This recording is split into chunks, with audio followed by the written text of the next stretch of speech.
Hey, this is Kurt Isles coming to you from the Creek Bank, creekbank.net.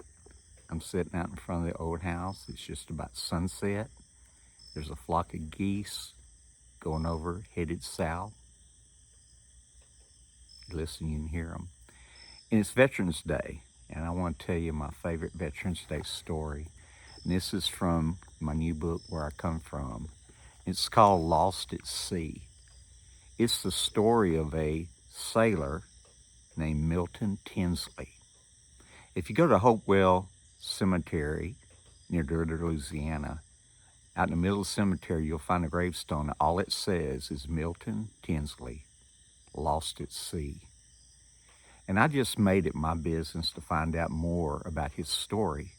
And I pieced his story together from several sources. One was his sister, my dear friend, Kathleen Hurd Tinsley.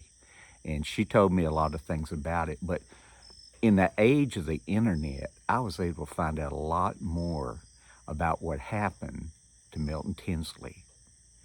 Tinsley joined the Merchant Marines when World War II started.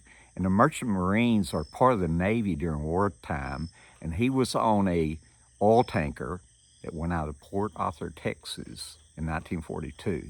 It was named the Connecticut. The Connecticut was headed to Cape Town, South Africa, with a load of gasoline and oil.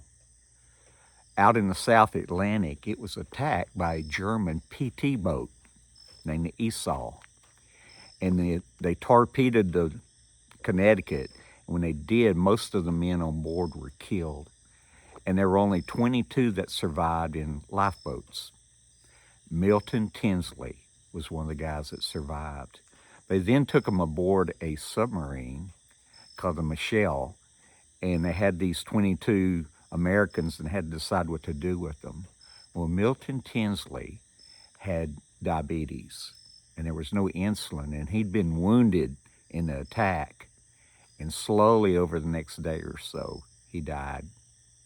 And then the Germans buried him at sea. Now, some of the survivors, and where I'm coming from right now, are surviving stories from those ones who were on the submarine, Americans, was that it really affected the Germans when he died. And I've thought about this. It's easy to hate an enemy from periscope depth, but when you watch one die slowly, it's not an easy thing. And so he was buried at sea.